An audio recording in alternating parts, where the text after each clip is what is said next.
So I've had multiple times the typical question of how do we configure, add, remove, rename categories. So it is very, very important to the video owner to distinguish between two types of categories. You got the member categories, which is literally the one that you're seeing here. Okay, so like in my testing site, you can see I got a drinks site with a, let's put here drinks. Okay, here you change the URL for it.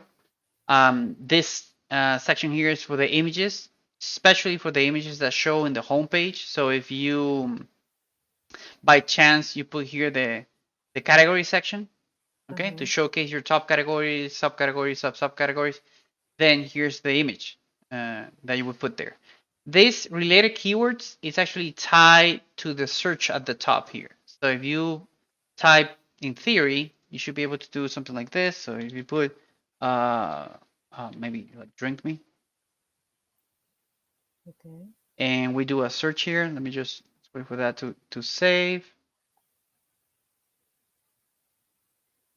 Okay. Uh-huh. Fresh, and it should be related directly to the category that has that. Okay, so you can see here drinks. Okay, why do we need related keywords? Because many times humans mistype something. So it could be, you know, I maybe I typed this. Okay, whoops. So how do you put a lot of keywords here? Just comma separate them. Okay, if you typically know that people might type the wrong thing here, just it's like Google. You type actually this. If you go to google.com and you paste that there, okay, and you press enter, what is Google gonna tell you? Do you mean drink? Are you drunk? You gotta go to a pub or a hub there.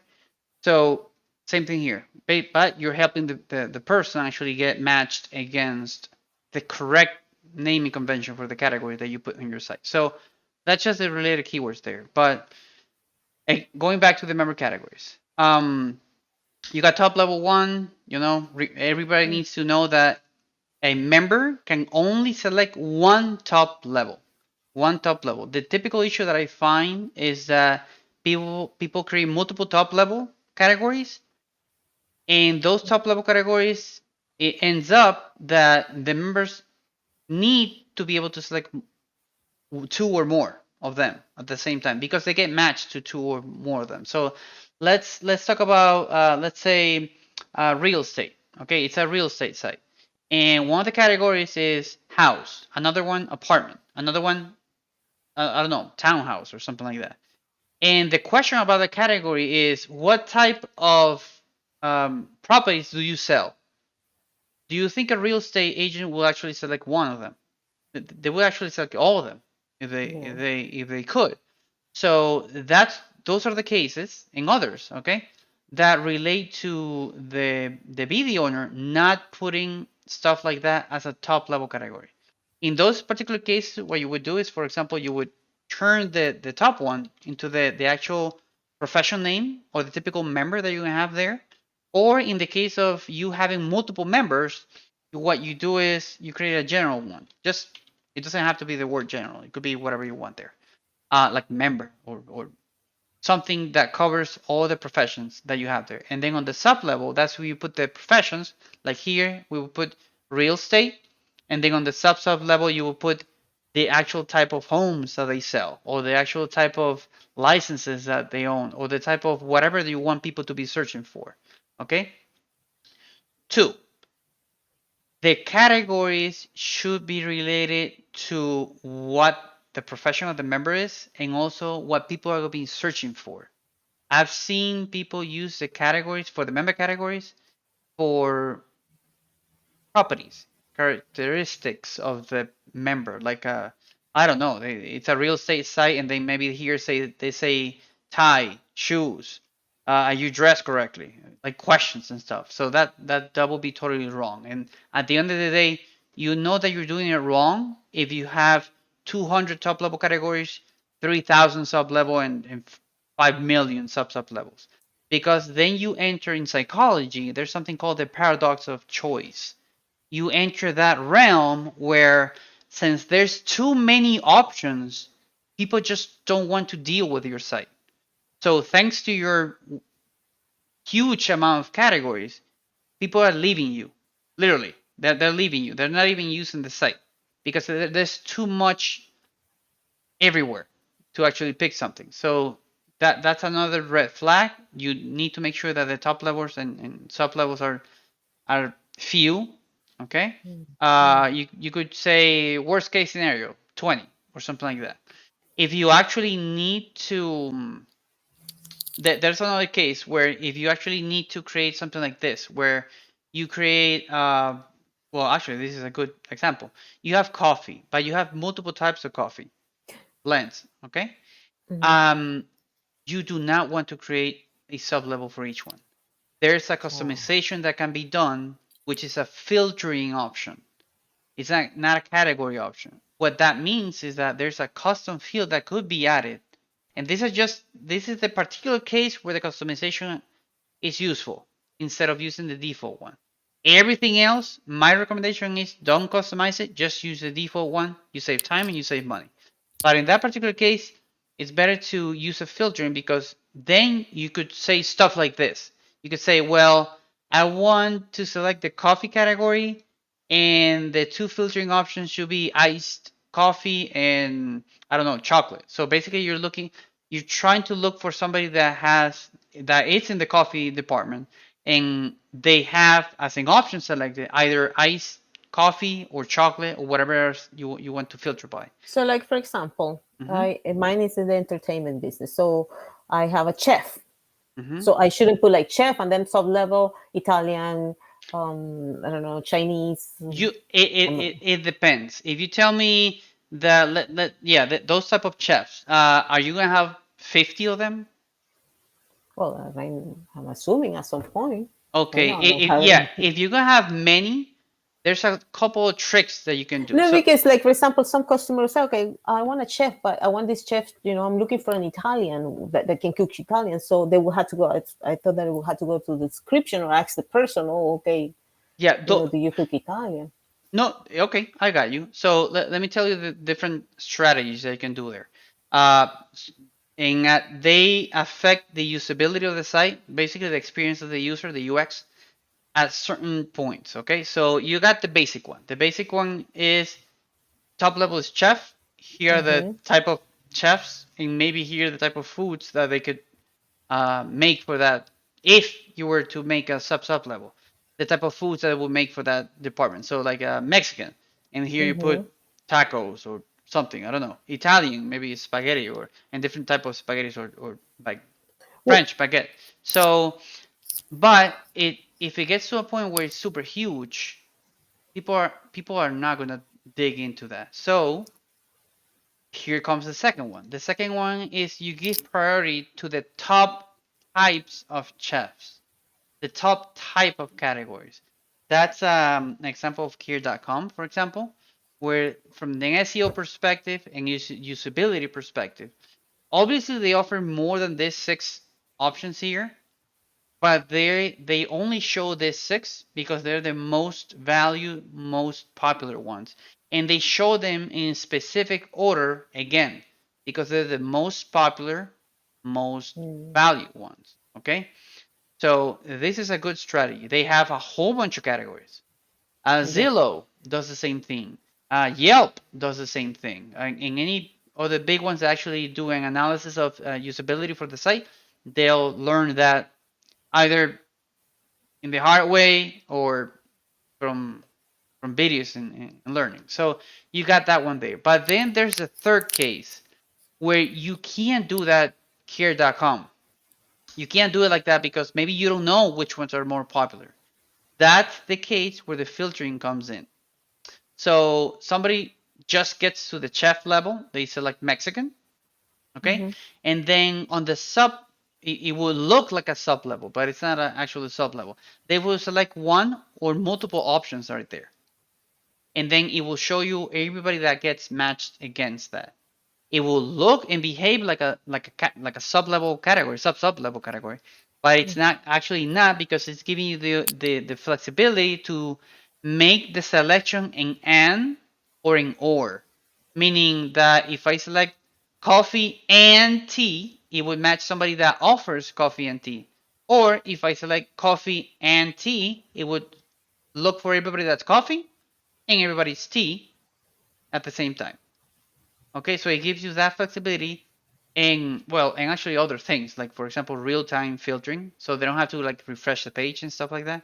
But that's just additional stuff. But that actually helps you because sometimes by addressing the way that the structure here is done and match trying to match that to the business model that you're trying to do, I've seen cases where they end up where they actually need a fifth level category or a fourth level category. It just gets crazy. Okay, but just in case, this same concept applies to the membership plans where because they wanted to offer a plan where that plan doesn't have articles or photo albums. Okay, but on the premium plan they do. And then on the premium 2 they do, but it has the limitations are less. They can put more photos. And Mm-hmm. then on the premium 3 and then they end up with like 10 premium accounts. Remember, so it's a hell of a thing to actually manage. That's where also the customizations come in, where with a single simple rule, actually it takes like 5 minutes to put that rule there on certain cases. They can manage the limitations, and they can create just a single membership level where depending on how they join, like from what location, when they join, if it was a coupon, how much they pay, what custom options they selected during the join process, they see or not see a feature, they see or not see a limitation for that feature, etc. By they stay on the same membership plan, and you save, well, apart from stressing yourself, you save yourself with having to manage. I've seen sites like 100 membership plans. Wow. It's horrible. It's very horrible to manage something like that. So that same concept of removing, which is what this whole video is for. It's for removing you from the inbox experience and forcing you to think outside the box. So you know that there are options that that BD by default does up to a certain point, but then you can customize them when it actually applies. Because I'd rather teach you than like if the platform actually does it, then I'd rather teach you. But if it gets to a certain threshold where I know that, holy no, yeah, we need to customize this because I know in the future, in the long run, you alone or your staff, they're gonna see this and it's gonna look like I don't know, like a Miami highway mixed together with a New York one and all that. So it's gonna be hell. And the point of view, or one of the things that the for you to have a business here is for you to be able to manage in an easy, in almost intuitive way. But if people do that membership plan idea there or the category there, they're digging their own hole, and it's very stressful because then when they need to do maintenance, it takes them days.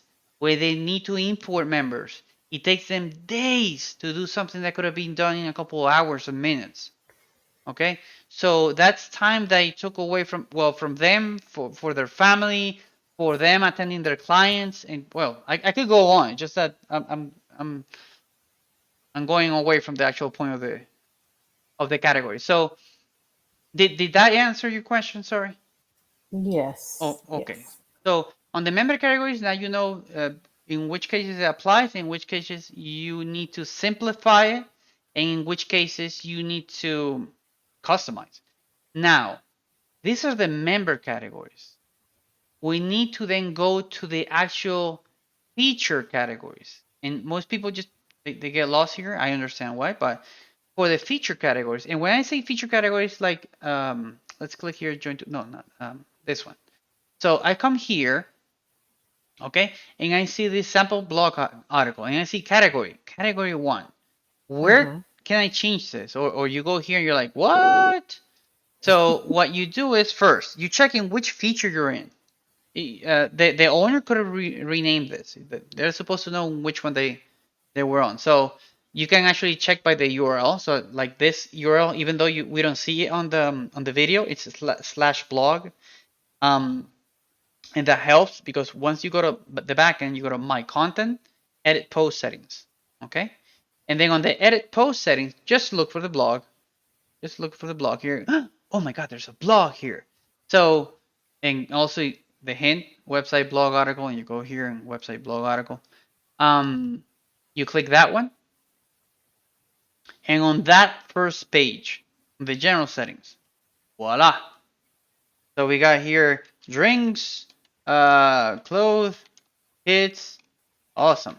Okay, comma separated. You can see that they're comma separated. I click save, and we come back to this page, and I'm gonna refresh, and you're gonna see something.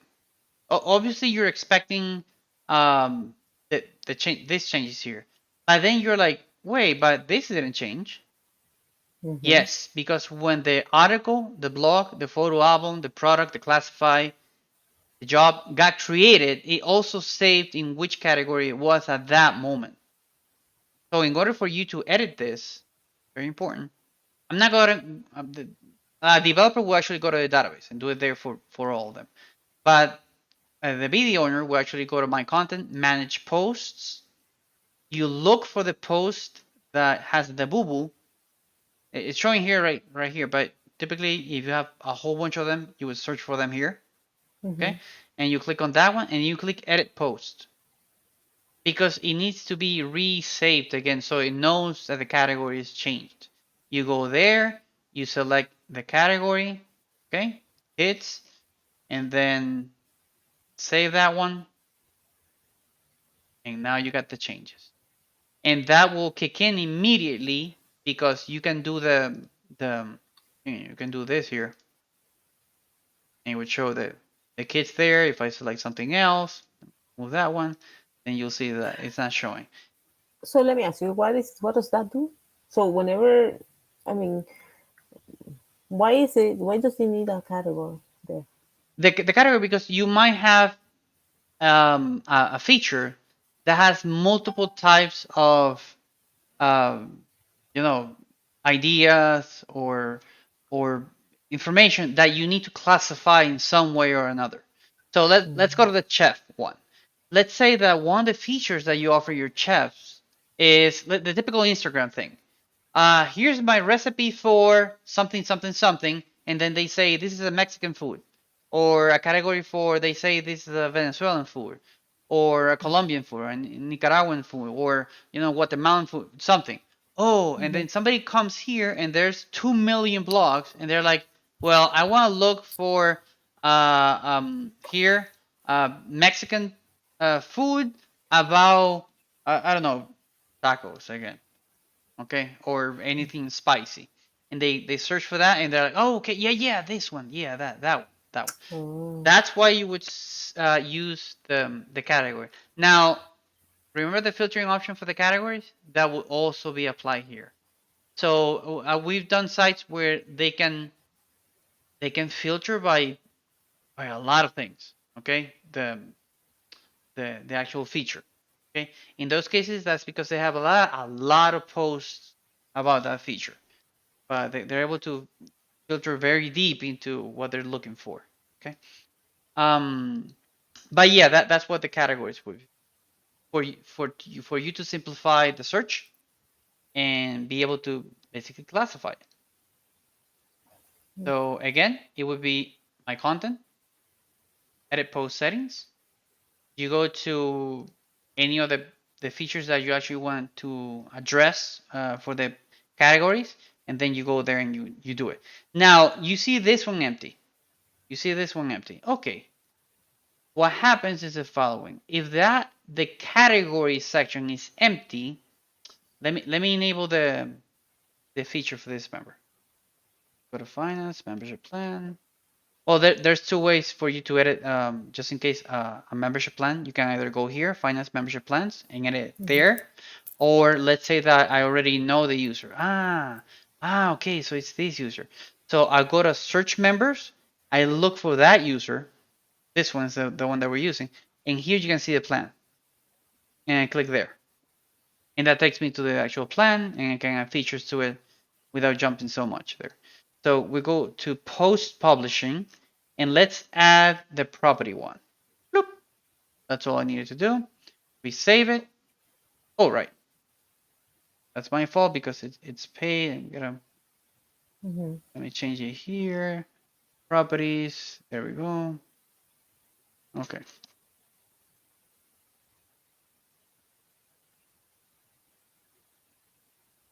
Okay, it's saved. So now it's gonna show in the dashboard of the member there.